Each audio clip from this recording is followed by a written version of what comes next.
Bonsoir à toutes et à tous, nous sommes le mercredi 30 août, installez-vous confortablement, nous allons découvrir ensemble le sommaire de ce journal.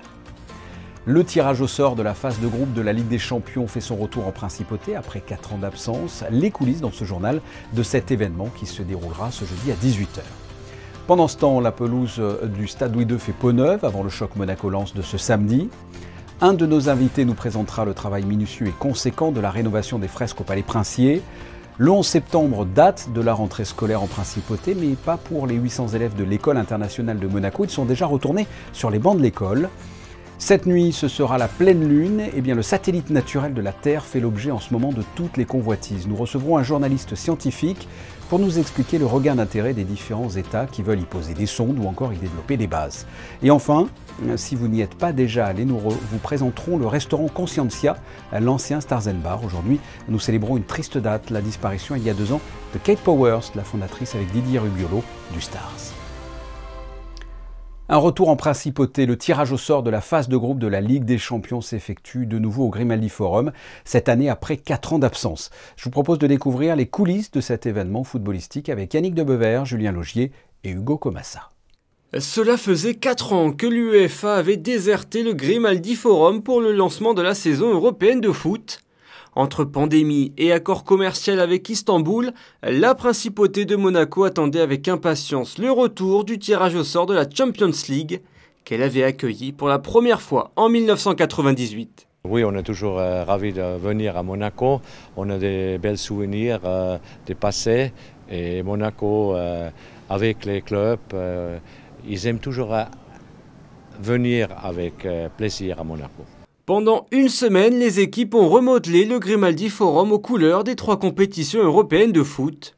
Jeudi soir, il y aura le tirage au sort de la Ligue des Champions ainsi que la remise des trophées The Best décernés aux meilleurs joueurs et entraîneurs de la saison passée. Et puis vendredi sera dédié au tirage au sort de l'Europa League et Ligue Europa Conférence. C'est la dernière édition de la Ligue des Champions sous son format actuel.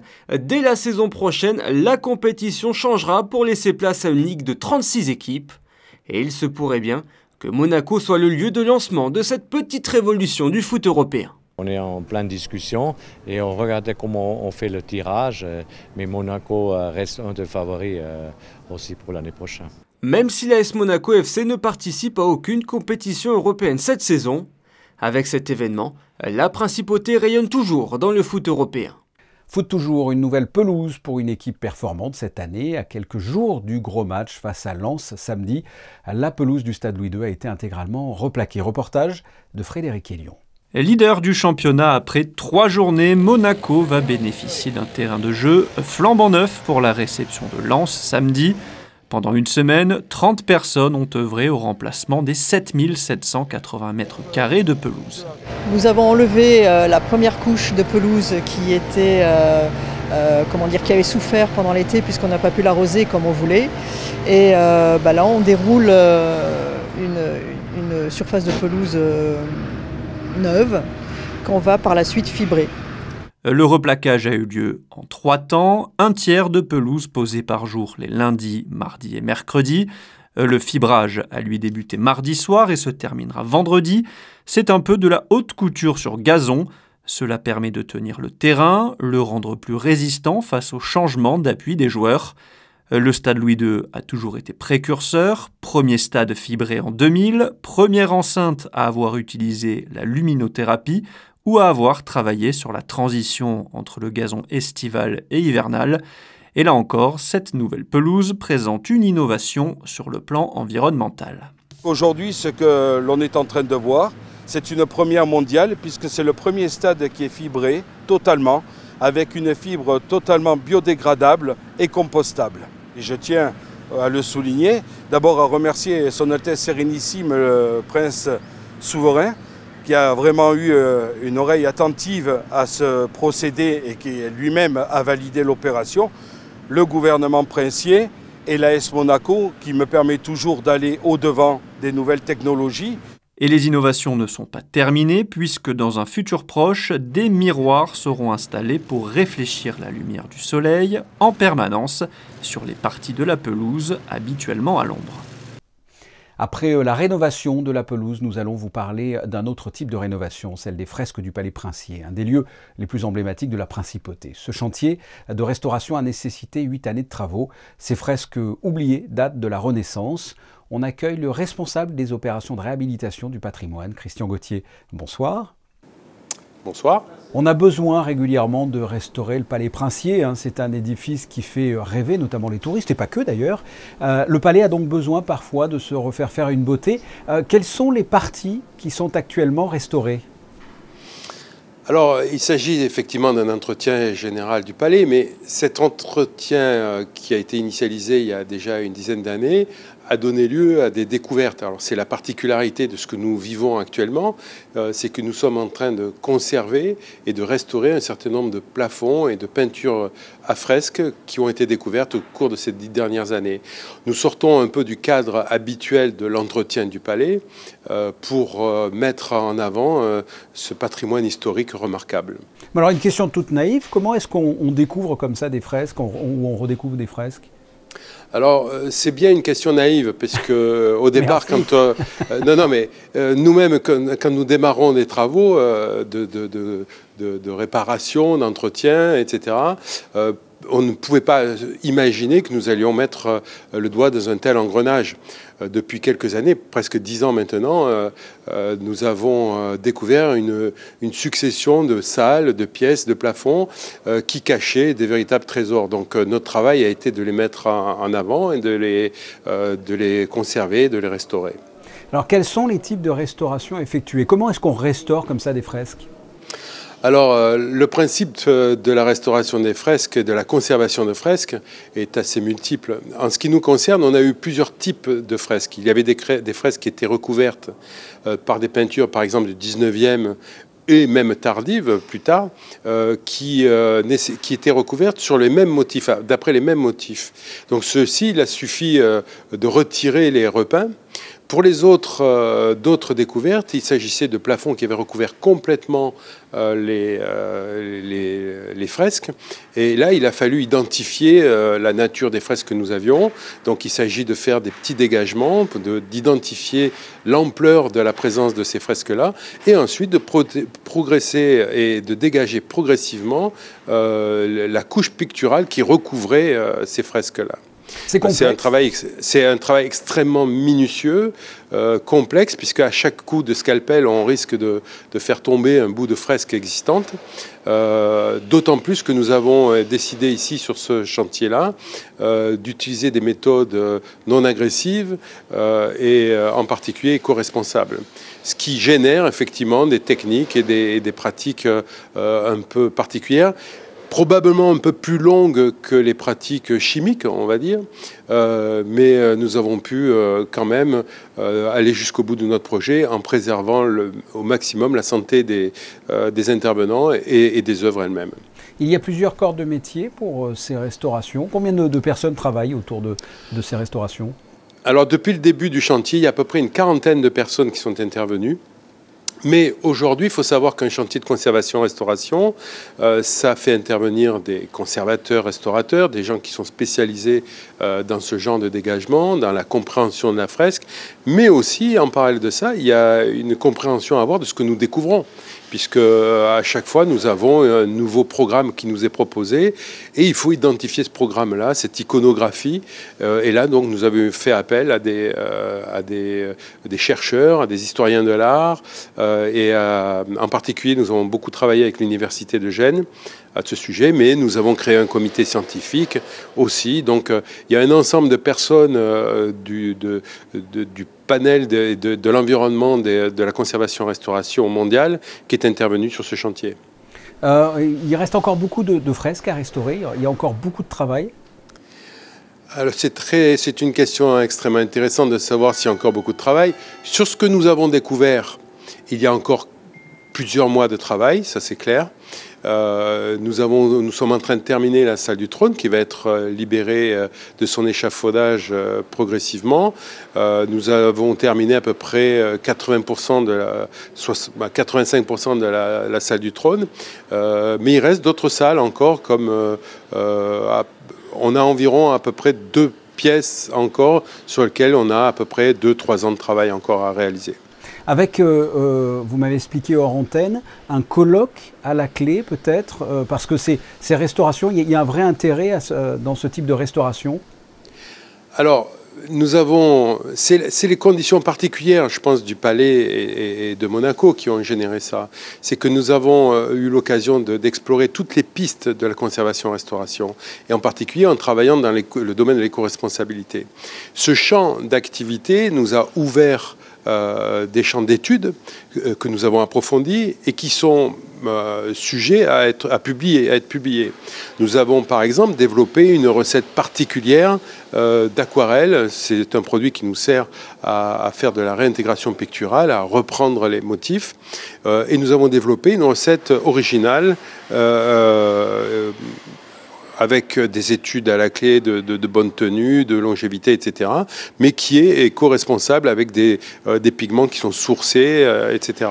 Donc ça, c'est un élément, par exemple, qui mérite d'être publié, puisque ça peut profiter à d'autres conservateurs-restaurateurs d'avoir accès à une aquarelle qui pourrait être stable et qui correspondrait à une palette Renaissance. Écoutez, Christian Gauthier, merci d'avoir répondu à mes questions. Ça a été un grand plaisir. Une info pratique suite à l'éboulement de Rocher à Cap-d'Aille hier. Après vérification aujourd'hui, la basse corniche est rouverte à la circulation depuis ce midi.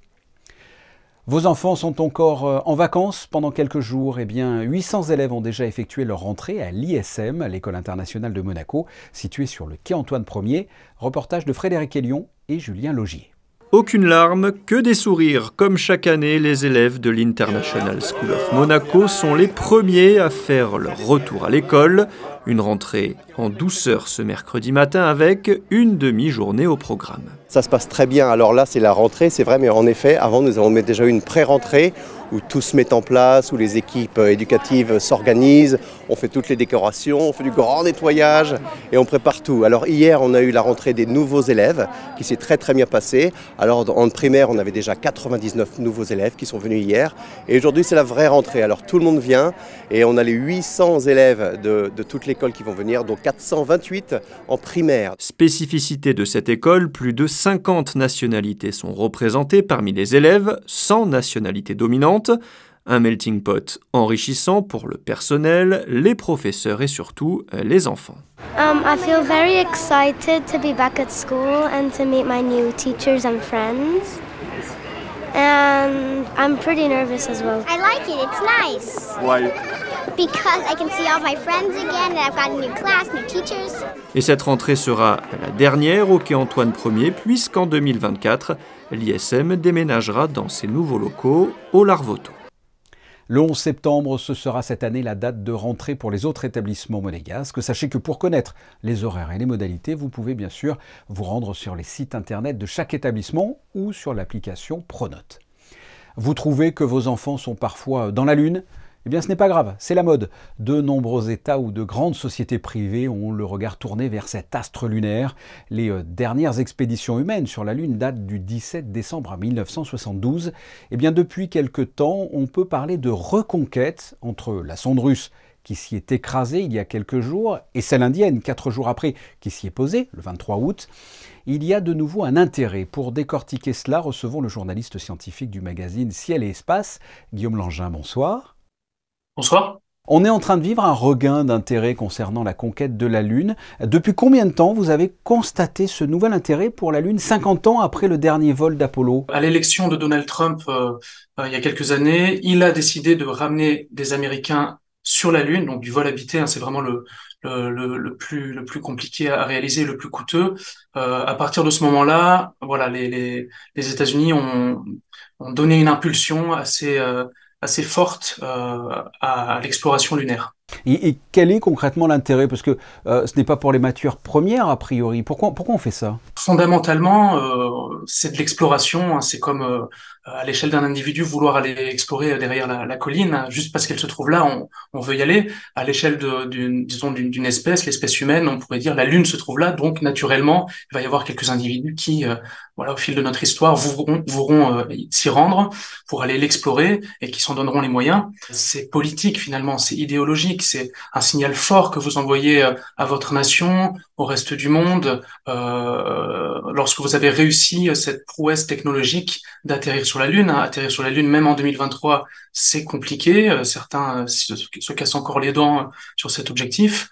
L'Inde a réussi pour la première fois de son histoire. Elle a rejoint un petit club assez fermé de nations qui l'ont fait. Oui, ils sont 4. Les États-Unis, voilà, c'est ça, l'URSS, les États-Unis pour la première fois en 1966 avec des engins automatisés. L'humain, c'est arrivé un petit peu plus tard, en 1969 côté américain.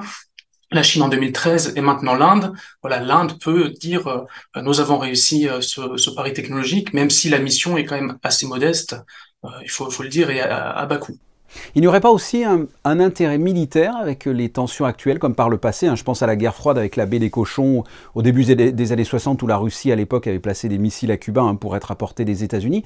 Est-ce que la Lune pourrait être une plateforme pour quelque chose de malveillant, ou je suis dans la science-fiction en vous demandant ça, comme l'étoile noire dans Star Wars ? La guerre dans l'espace, les tensions, ça se produit davantage en orbite basse autour de la Terre. Hein.